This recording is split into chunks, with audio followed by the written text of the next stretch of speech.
Since the dawn of time, man has found refuge underground. Skeletons, cave drawings and ancient tools tell of our ancestors using caverns for shelter and as hiding places. As man became more adept at engineering, he was able to dig deeper and construct bigger and better underground structures. From smugglers' passages to hidden fortresses, from forgotten mines to wartime bunkers.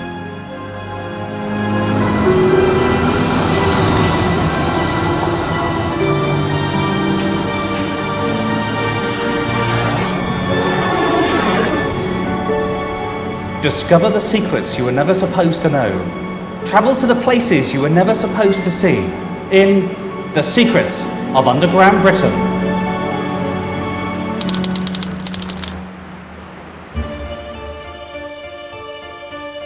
Travel back through time to discover tales of Britain's hidden caves, forgotten catacombs and mysterious tunnels. Unearth the tale of Edinburgh's secret underground city, once the home to almost 1 million people and thought to be lost forever. Reveal the mysteries of the Hellfire Caves. Uncover secret tunnels that exist beneath the city of Liverpool. And journey below the crowded pavements of Brighton to discover a staggering network of Victorian sewers.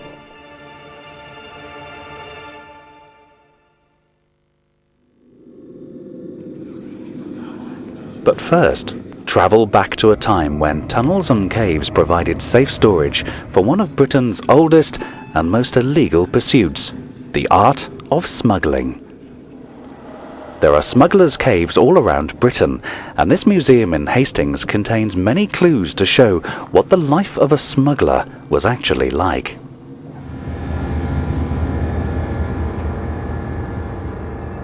During the 1700s and 1800s, there was over 40,000 people employed in the smuggling trade just on the south coast alone.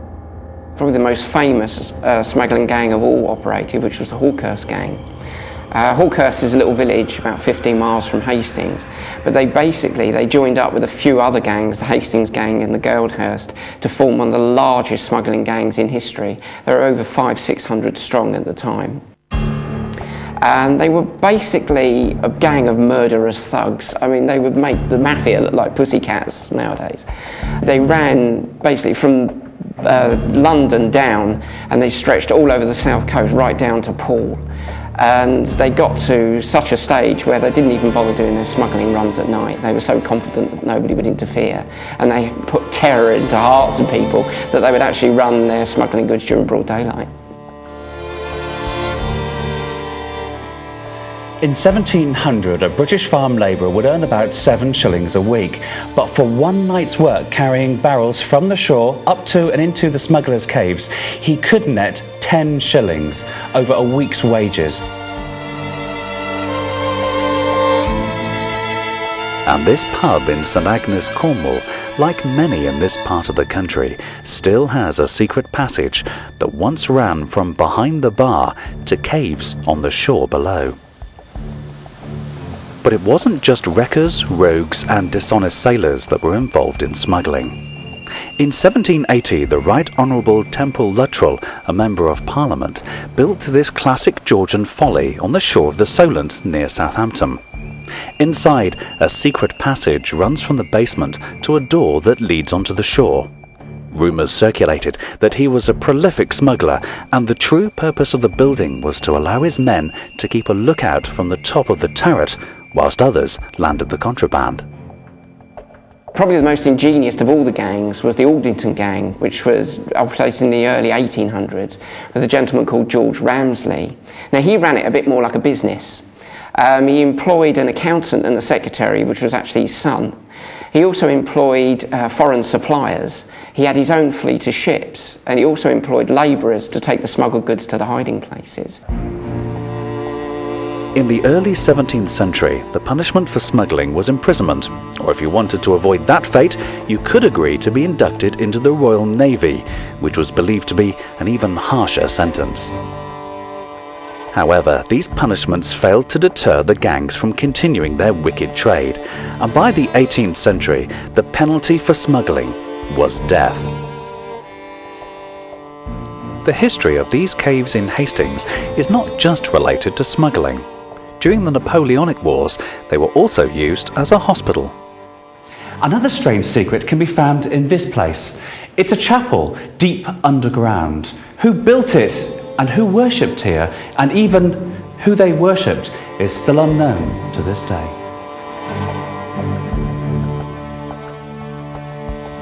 It's said to have been St Clement, but it certainly predates the modern naming of the caves. And if you have a close look at the statue, I think it actually looks quite pagan.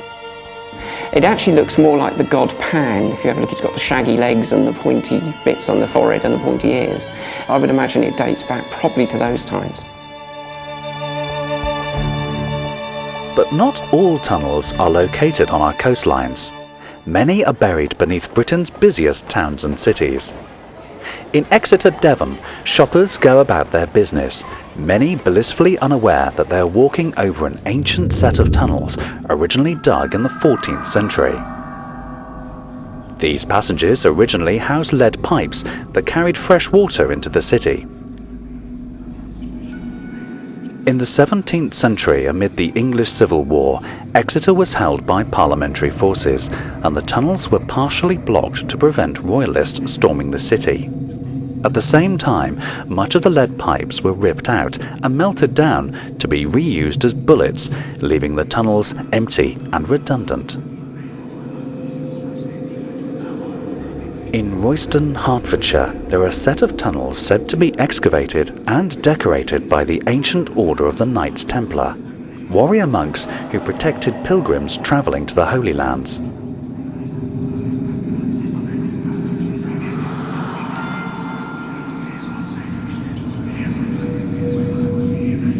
Though outlawed in the 14th century, their legacy lives on today. A group claiming to be modern-day Templars have claimed another network of tunnels running beneath the streets of Hertford as their own, and have issued death threats to anyone foolhardy enough to enter their subterranean lair.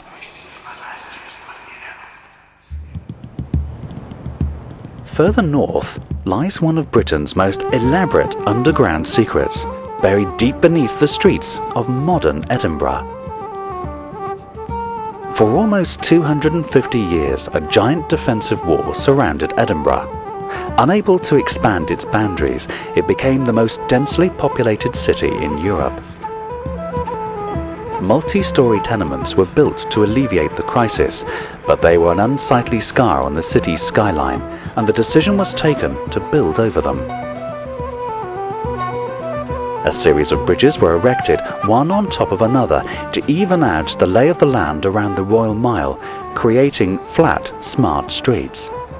The space inside the newly built arches were converted into workshops from where cobblers and other artisans toiled. However, over time they became occupied by a very different type of inhabitant.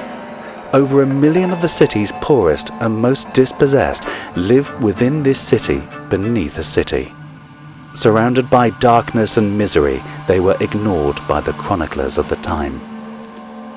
Later the tunnels were bricked up and deliberately forgotten. The rich and powerful of the day did a remarkable job of denying that this underworld city had ever existed.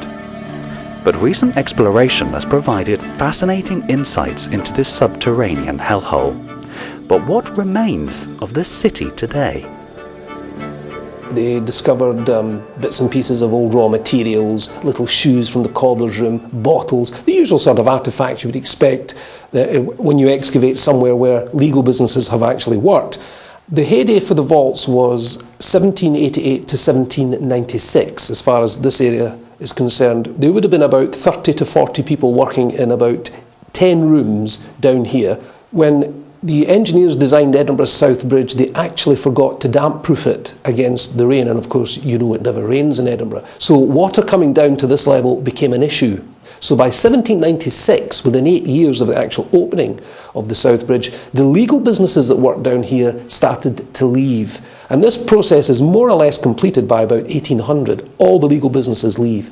That, of course, leaves a void. And coming down here to fill the void, all the criminal classes of Edinburgh. So suddenly, the vaults become a place of high levels of criminality, gambling dens and drinking dens, and of course drugs in those days, absinthe, opium, laudanum, squatters.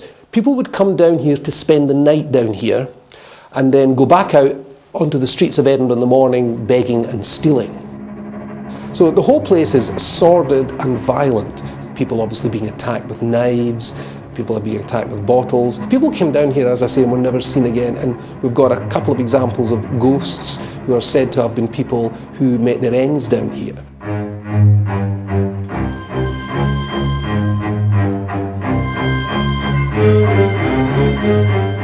Historically, Edinburgh is notorious for body snatching.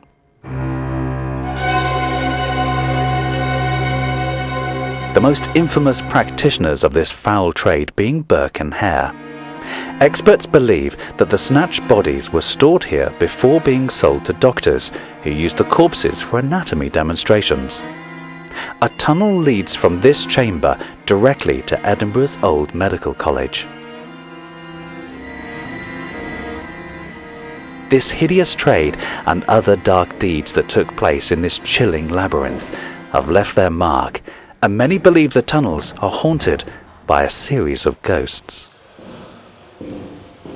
Of all the haunted rooms down here, this is the most haunted. This is the caretaker's room, and it's the residence of the most malevolent interactive spirit down here, and that's the Watcher. He is the most malevolent spirit down here. Your presence here is disrespectful, this is offensive. He is the spirit down here who's most likely to attack you. By the 19th century, this warren of crime and disease was an embarrassing sore on the face of Edinburgh. The government of the time decided to brick the tunnels up. Many believe that the plague broke out here, and they buried hundreds of pox-ridden souls beneath its streets.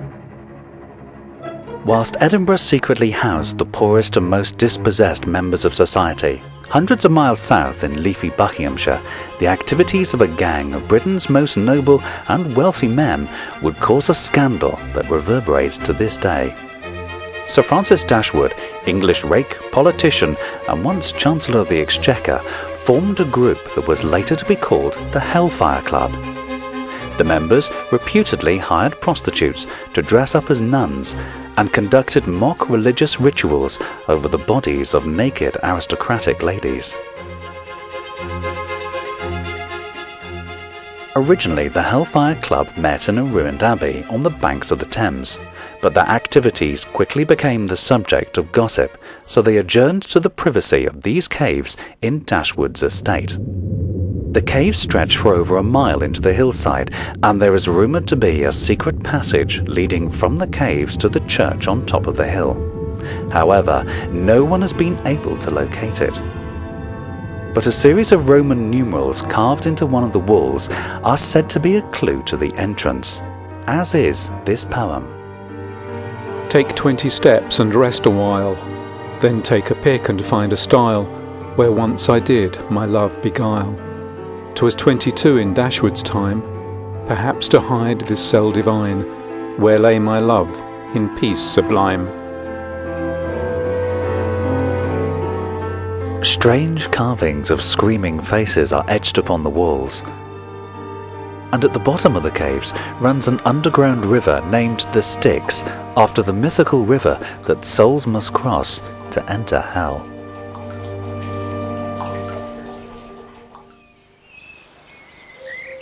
Whilst Sir Francis Dashwood and his aristocratic friends built his underground playground for fun, other underground passages can be found from the tip of Cornwall to the hills of Wales, from the coast of Kent to the moors of Yorkshire that have a darker and more blood-stained history. It's not the history of the aristocrats, but of the poor working class men who toiled in the dark day after day, week after week, in Britain's mines. Sometimes the telltale ruins of picturesque pumping stations will give away the fact that there are a series of underground mines nearby. In other places, these have crumbled away to almost nothing, and if you are not careful, you may stumble upon a mine shaft plunging vertically deep into the ground.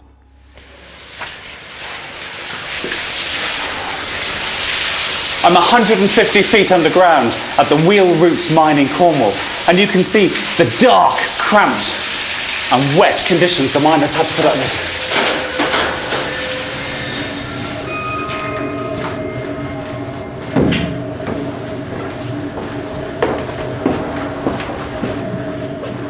They'd work for about 8 to 10 hours a day, the men would have. Obviously climbing down wooden ladderways to where they were working. Some of the ladderways in Cornwall would have been over 1,000 feet deep. Boys from the age of 8 or 9 would have worked down here. They'd have worked for 6 or 8 hours a day, and again climbing down ladderways to where they would have been working. Usually working in running water, very dangerous conditions, using explosives, which again were very dangerous to use, and mainly using hand tools for drilling and breaking the rock up. But it isn't just in Cornwall that you can stumble upon secret underground worlds. It was the first quarry I ever discovered, purely by chance with a friend of mine way back in the mid-1960s. And we were just playing in the woods at Brown's Folly, and we found a crevice in the rock, a small gap in the rock. We climbed in behind this rock, cleared a few boulders out of the way, and gradually as we cleared the boulders, we found the corridor we were in was getting bigger and bigger. And we found ourselves eventually in this huge network of underground workings, which we later found out was old abandoned Victorian quarry workings, which extended over something like 300 acres. You know, there were corridors disappearing in the distance in all directions, quarter of a mile long, half a mile long. It was unbelievable. But that, as we found out later, was only a small part of it. You know, we'd found Monkton Farley mine, which was about 300 or 400 acres, I suppose. But around the whole of North Wiltshire, you know, in the area that I know well, there are literally thousands of acres. All of the fields in North Wiltshire are undermined by this rabbit warren of worn out, worked out quarry workings, around about 100 feet underground. And it's not just empty tunnels that can be found in Britain's mines. Many still have machinery and tools left intact, undisturbed for decades, as if time itself had stood still. There's nothing more exhilarating than going into a mine and finding machinery still there. And before I got interested in the underground, I was interested in watermills and windmills. And to go into an underground mine and find underground water wheels, which powered all the equipment in the mine, is something it's rare. One of the most spectacular ways of obtaining power was via underground water wheels. And one of the finest examples is in the Ystrad Einon copper mine in North Wales. You go to the bottom of the shaft, you've got workshops there, you've got lathes, you've got tools, and you've got this massive water wheel still there where it was placed in the earlier 20th century, and it was an amazing sight to get into this old miner's workshop, 350 foot below ground. As you can imagine, having to go that far down, not many people actually get to go there. That is probably one of the most interesting underground places I've been to in the United Kingdom. Anyone who is interested in exploring a mine shouldn't go in by themselves. Before they even contemplate going into any abandoned workings, they should look into mine rescue organisations or caving organisations to learn about the mines properly.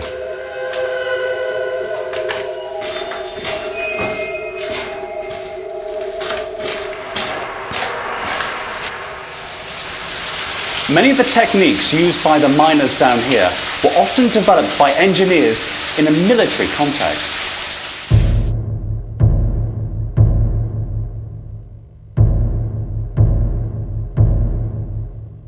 At the start of the 19th century, Napoleon Bonaparte had waged a brilliant campaign and was master of Europe.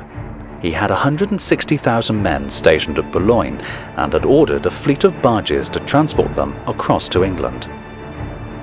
Over the channel in Dover, thousands of British soldiers needed to be housed to face this French threat.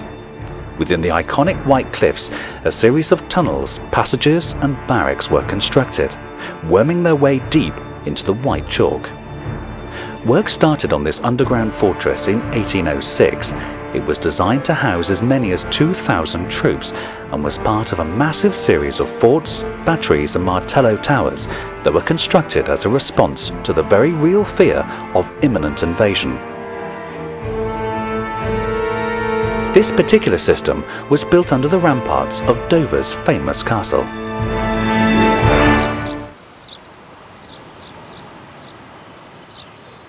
One way to enter the barracks is down this unusual double spiral staircase. It allows 2 columns of troops to ascend or descend simultaneously, a classic example of ingenious engineering. The tunnels, bored out of Dover's famous white chalk, lead to a series of massive brick-lined barracks called casemates. Originally built as part of the overflow barracks for Dover Castle and probably planned out by a Brigadier Colonel William Twiss, who did a lot of the Napoleonic fortifications along this stretch of the coastline around the Napoleonic period. Originally opened up to house 2,000 men underground here. Their main use in the Napoleonic period was for a barracks for troops that would have been fighting in this area, waiting for the Napoleonic invasion, or going across to either Portugal, France or Spain to actually fight against Napoleon Bonaparte over there. They're built very solid constructions. They're a parabolic arch at the top of the casemates, which is a very strong shape. And then the walls of the casemates can be anything up to 8 courses of brick thick. That's about 3.5 feet or a metre of brick in the walls. This combination of a very strong brick structure within a soft absorbent chalk cliff make them a great bomb-proof shelter, which is why they were set out here in the first place. The soft chalk walls proved to be an irresistible surface for troops and visitors to scrawl a record of their passing. The oldest piece of graffiti we have in the tunnels here is actually a woman's name. It says Mary Ford 1807, and we've really no idea who Mary Ford could have been. It's possible that she was the wife of another engineer who worked in this area, a gentleman called William Ford, who was another royal engineer who's in this area, so possibly that's him. But yes, it's a great record of some of the people who've made their way through the Dover tunnels, either heading off towards France to fight Napoleon Bonaparte, or from other periods of history as well. Fortunately for Mary Ford and her friends, the invasion never materialised, and the Duke of Wellington was soon pushing Napoleon's troops back across Europe. The tunnels and passages subsequently lay unused for many years, and from the tranquil grounds of the castle above, you would never guess what secrets lay beneath.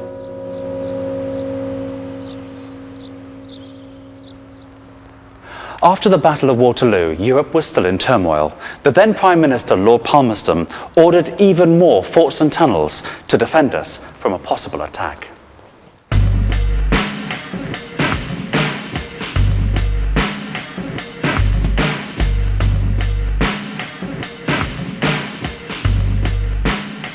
And Crown Hill Fort in Plymouth is a classic example of his grand plan.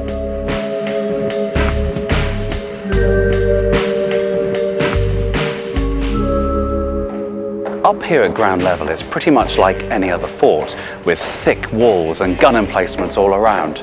But its secrets lie underground, where the architects and engineers of the day considered all the eventualities that just might occur.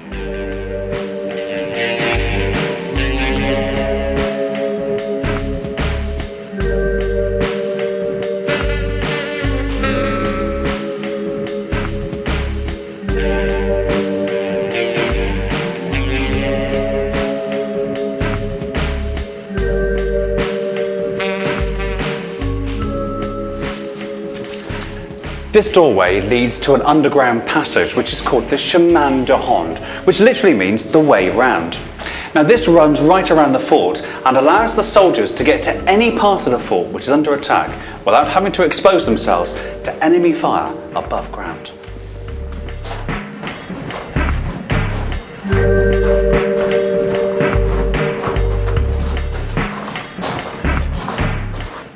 This was the cartridge store.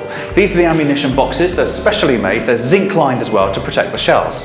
Now when the shells are needed, they're taken up through this little chute, up up to where the gun emplacement is up above.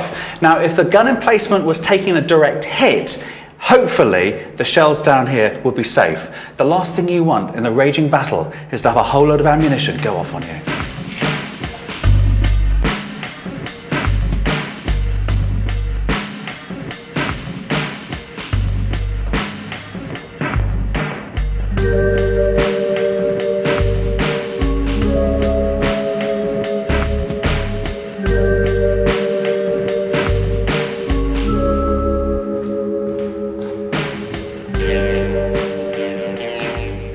I'm down here in the East Caponier, deep in the fort, protected by massive walls of this pair of cannons. Now, they would have been filled with hundreds of small metal balls and were designed to send waves of shot raking through the mass of any attackers in the ditch outside the fort. Ready? Fire!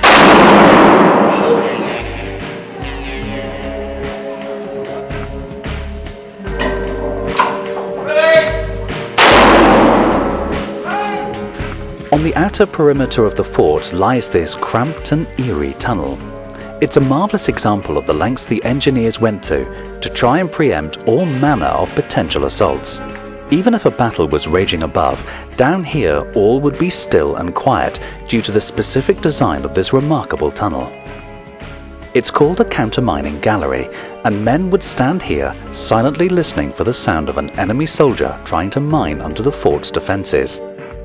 If they heard the sound of digging, their job was either to try and break into the tunnel and attack the miners, or place a large barrel of gunpowder above them and blow them up.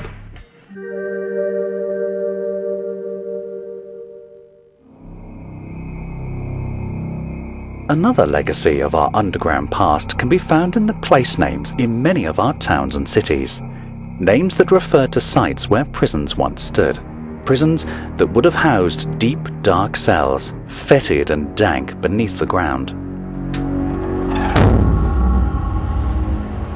On the south bank of the Thames, you can still find Clink Street.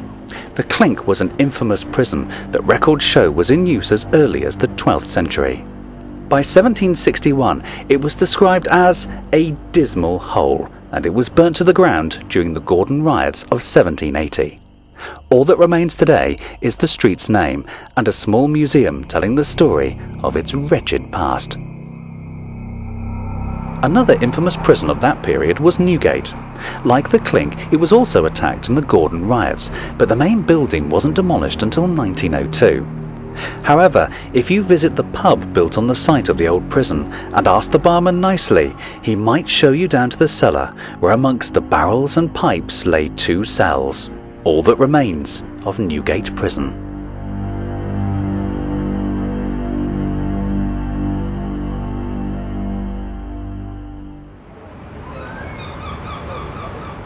Tunnels, passages and caverns are dotted all over the country, but one of the most astonishing is here in the city of Liverpool, famous for another type of cavern.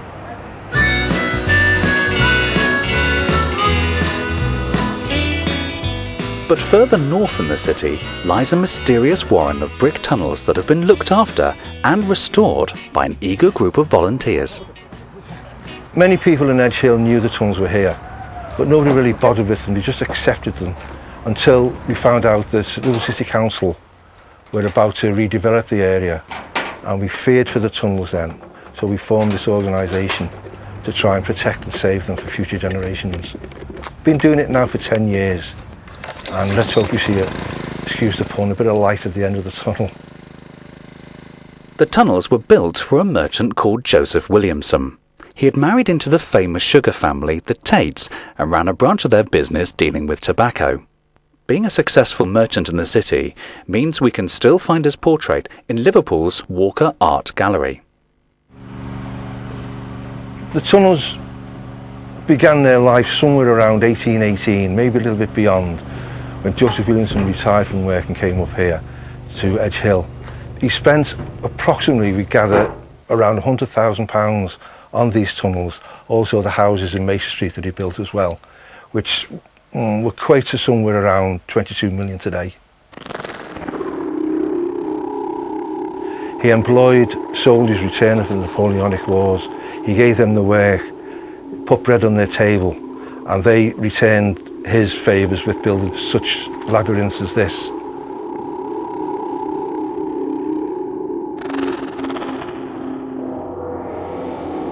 Giving the soldiers the work was most likely an act of philanthropy, but why he wanted the tunnels dug is still a complete mystery. The work earned Williamson the nickname, the Mole of Edge Hill. Nobody knows why these tunnels were built. We've tried to find some way of putting some logic into these tunnel spaces, but we just can't find. So actually now we just accept that they're here. When Les and his team started to explore Williamson's tunnels, most were blocked by rubble and household rubbish dating back decades. As they've cleared out the tunnels, they've unearthed hundreds of fascinating artefacts. They've also discovered that in places the tunnels are 2 or 3 stories deep. All we know is this is the tip of an iceberg. Where we are now, it's a drop in the ocean to what's around here somewhere. And we really need to find them. We really need help from anybody and everybody to get these tunnels found, opened up to the world and let them see just what we've got here.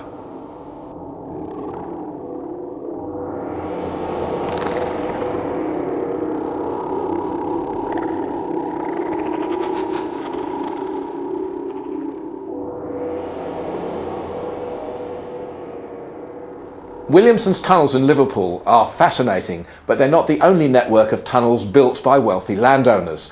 The 5th Duke of Portland built a network, a labyrinth of tunnels at Welbeck Abbey in Staffordshire. It's absolutely huge, but they won't let us in. Somewhat smaller at Whitley Park near Guildford, there's a very, very strange underground structure beneath a lake, an underground ballroom. And again, that's currently under redevelopment, and I'm afraid we can't get into that one either at the moment. Whitley Park was developed by a businessman named James Whittaker Wright in the 1890s. Though the structure is out of bounds today, there are historians who not only knew about the room, but also visited it in the past. This is an illustration from the Royal Magazine of the 1920s and shows the tunnel which led under the water, the underground room with Neptune on top, and here is the level to which the water would ultimately come when the lake was refilled.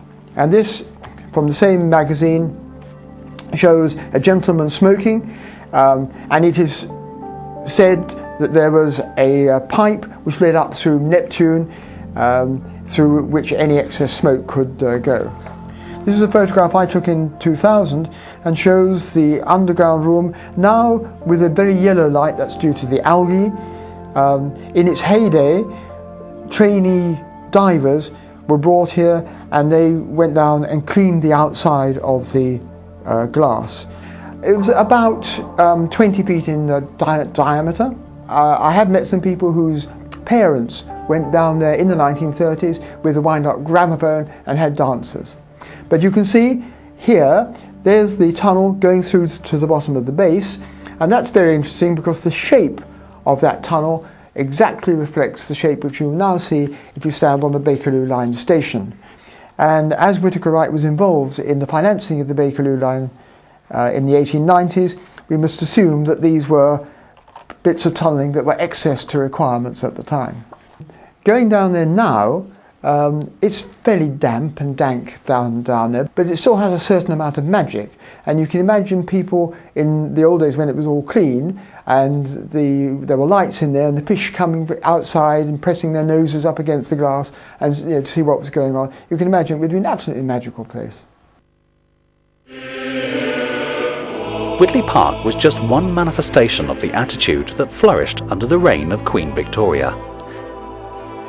Her stern manner changed the way Britain viewed themselves, both when alive and when dead. The old church graveyards were full to bursting with God-fearing folk, so Victorian entrepreneurs came up with a solution: large, fashionable landscape cemeteries. The first was built at Kensal Green in North London. And the Victorians didn't stop with the usual monuments at ground level. They also offered the public the chance to be laid to rest deep underground.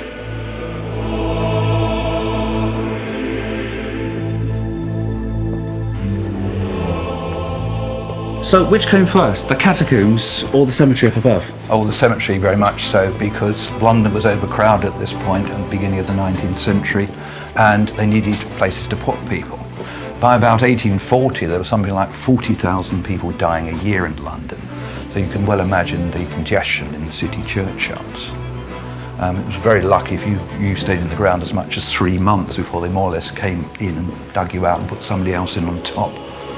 Sorry to say, gravediggers not only had spades, they also had choppers to dispose of undecayed bits of body. And the usual practice was to dig a hole in the corner of the graveyard and then put that pieces in there. Coffins would be sold off for firewood, and something really needed to be done about this. The chap that really took the challenge up in London was a chap named George Frederick Carden. When were the catacombs opened?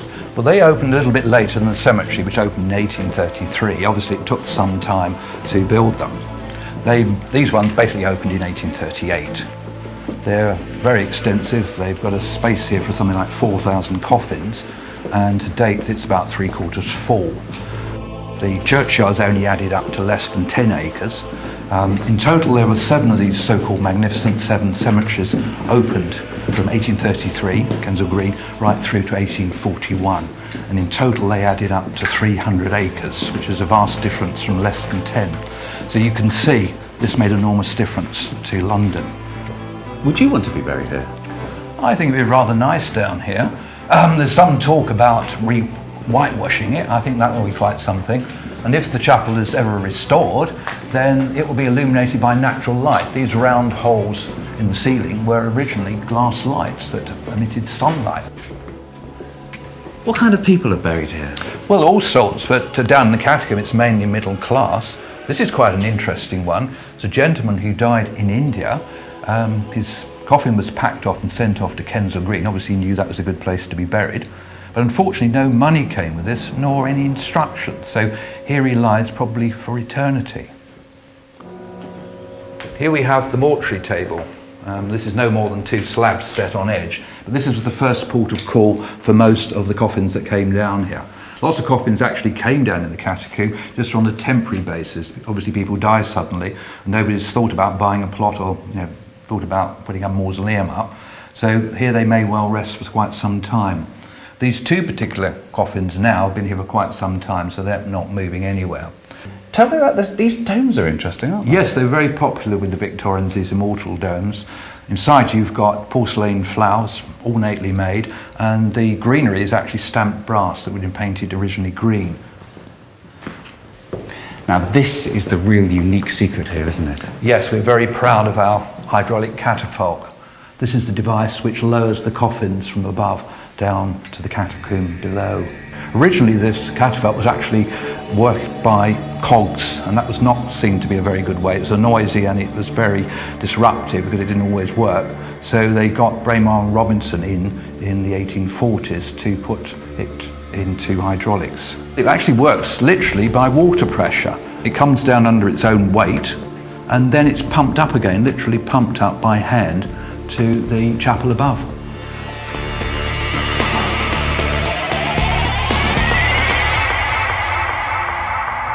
Another amazing set of catacombs built in London were built not for people, but for horses.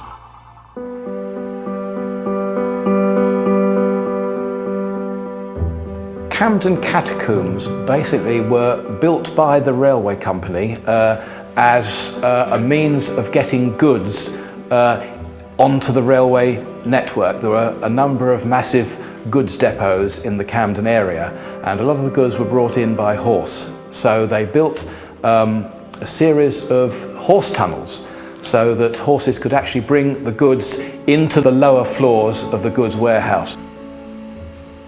But there was also an underground wharf. The goods depots were adjacent to the Regent's Canal. So they built a short branch from the Regent's Canal into what is a sort of central marshalling area beneath the depots. So we'd have the horse tunnels, the canal barges, all concentrating on this one point at Camden beneath the goods depots. And so it was a major point of access to the railway network for goods traffic. We found underground stables, and we're you know, dating back to the Victorian age here. The straw was still on the floor. It was amazing. The horses had been in there. We walked along the horse tunnel, decrepit, falling down, but it was an amazing place.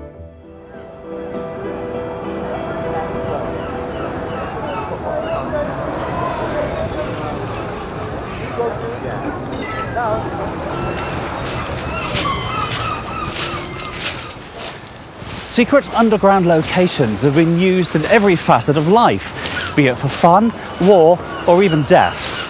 But every city or town has an extensive underground network sprawling beneath it.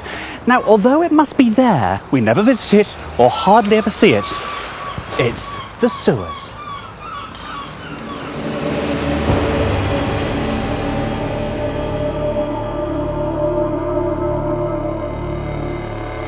These marvels of Victorian engineering, be they in London, Manchester or Liverpool, carry away millions of gallons of sewage and rainwater every year, well over a century since they were originally built. But how did we learn to build such remarkable subterranean structures?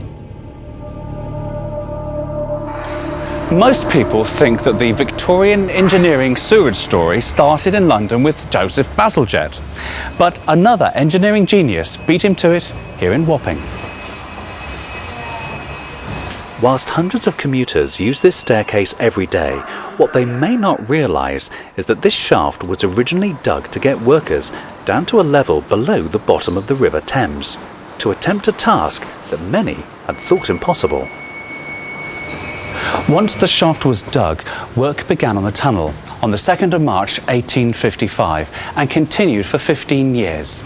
The Thames broke in more than once and many workers drowned or others died of fever. But that tunnel was the first of many that would be dug under the Thames. And today, the Thames Tunnel is still used as a key part of London's underground system. The genius behind its construction was Isambard Kingdom Brunel's father, Mark. While briefly in debtor's prison, he witnessed a small worm burrowing through rotten wood. That worm, Teredo navalis, the common shipworm, inspired him to come up with a burrowing device based on the worm's shell-like head. It was a giant plate that the men could stand on, allowing them to dig their tunnel and pass the spoil behind, just as the worm did. The project went on for so long that Mark fell ill, and his son Isambard took over and finally finished the project successfully. The lessons learned from the project were keenly taken up by other engineers and allowed the Victorian sewers to be built nationwide, including the one at Brighton. We're about 15 feet underground at the moment. We are now going down to about 25 feet underground to the main stormwater tunnel, one of the outlets. As you can see here, this is spring water running through the sewer system at the moment. It's not sewerage at all. But I've noticed it's round there, but it's egg-shaped over there. The reason why it's an egg-shaped barrel, because the Victorians were very, very clever. The idea of making an egg-shaped barrel literally were three things. One, because it's stronger than a round barrel. Two, because it could hold more capacity. And the best thing that happened was that it threw all the water to the bottom of the V if they turned the egg shape upside down, which would allow the sewer system to flow. I'm surprised here we are in one of the deepest parts, and it isn't that smelly at all. No, Brighton sewers are not smelly because the Victorians put air vents, a lot of air vents on the system right the way through the town. Now a lot of the air vents are hidden behind the hotels, so no one knows that they're there. We've only come across the air vents when we've found like blocked drains and we've traced the sewer system through. Oh my, looks like you've got a leak. It certainly does. If you like to stick your finger in the hole, like the little boy, like the little boy from Holland, just to stop the dam, as he used to say. Now, what this is just pure spring water, and we normally leave them break through the brickwork, otherwise it builds up pressure and it could blow the bricks out. But they're quite safe and they're very harmless. Thank goodness for that. Yeah. What was it like actually building the place? Well, I don't think it was actually that unhygienic actually, because they've actually built seating places like this so they could sit down and have their dinner.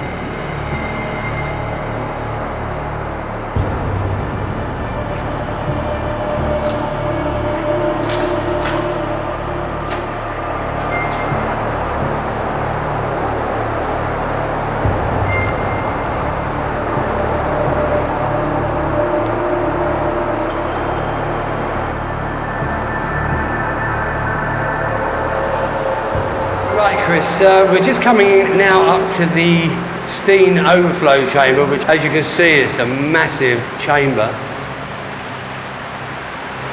I've noticed there's no pumps here, or the sound of pumps at least.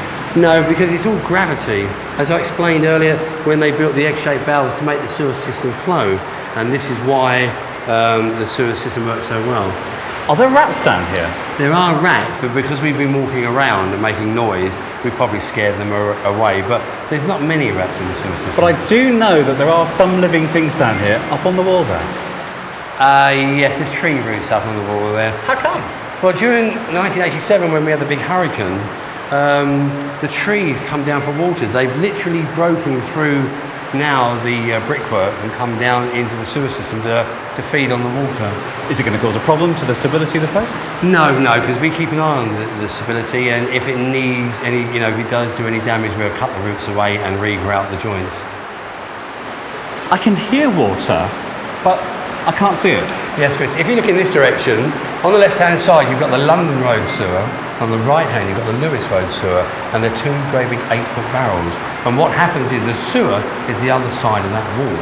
Now, if we have heavy rain, it will come down the two sewer systems into this section, and it'll only go into a 5-foot pipe here.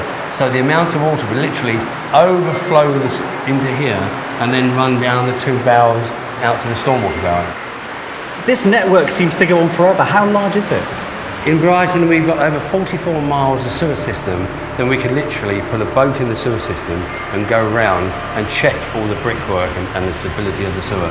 Is that a job you get many volunteers for? Yeah, people like doing that actually, because it's not like it's in here with a few lights. It's literally pitch black and cat lamps, and you just float around. It's like a tunnel of love.